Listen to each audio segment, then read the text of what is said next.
નમસ્કાર, રાજકોટમાંથી એક મહત્વના સમાચાર સામે આવ્યા છે। રાજકોટના સંતકબીર રોડ પર આવેલ સરદાર વલ્લભભાઈ પટેલ વિદ્યાલયમાં એક શિક્ષકની બદલીના નિર્ણય સામે વિદ્યાર્થીઓ અને વાલીઓએ વિરોધ નોંધાવ્યો છે। શાળાના વિદ્યાર્થીઓ અને વાલીઓનું માનવું છે કે શિક્ષક લાંબા સમયથી શાળામાં સેવારત રહ્યા છે અને તેમના માર્ગદર્શનથી વિદ્યાર્થીઓને મોટો લાભ થયો છે।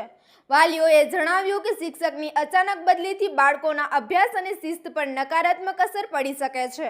આથી તેમણે શિક્ષણ વિભાગને બદલીનો નિર્ણય રદ કરવા અને શિક્ષકને યથાવત રાખવાની માંગ કરી છે। હાલ સમગ્ર મામલો ચર્ચામાં છે અને સૌની નજર શિક્ષણ વિભાગના આગામી નિર્ણય પર ટકી છે। વધુ સમાચાર માટે જોતા રહો આરપી ગુજરાત ન્યૂઝ રાજકોટ। મારું નામ સુરેશભાઈ રમણીકભાઈ આઠકર। મારું બાળક સત્તરમાં ભણે છે। મેં મુખ્યમંત્રીને પણ આની જાણ કરેલી, જિલ્લા શિક્ષણ અધિકારીને પણ જાણ કરેલી, જિલ્લા કલેક્ટરને પણ જાણ કરેલી, ગાંધીનગર શિક્ષણ અધિકારીને પણ જાણ કરી, સચિવને।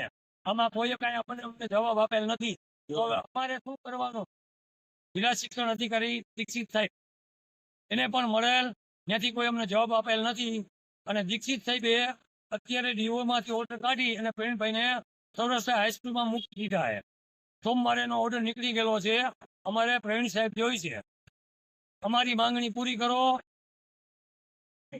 અમને અન્યાય થયો છે, આની માટે અમારે આગળ હાલવાનું થશે। પછી આવતા દિવસોમાં અમારી નોંધ લ્યો, અમને અમારો ન્યાય આપો, અમને અમારો હક આપો। મૂળ માંગ કઈ છે તમારી?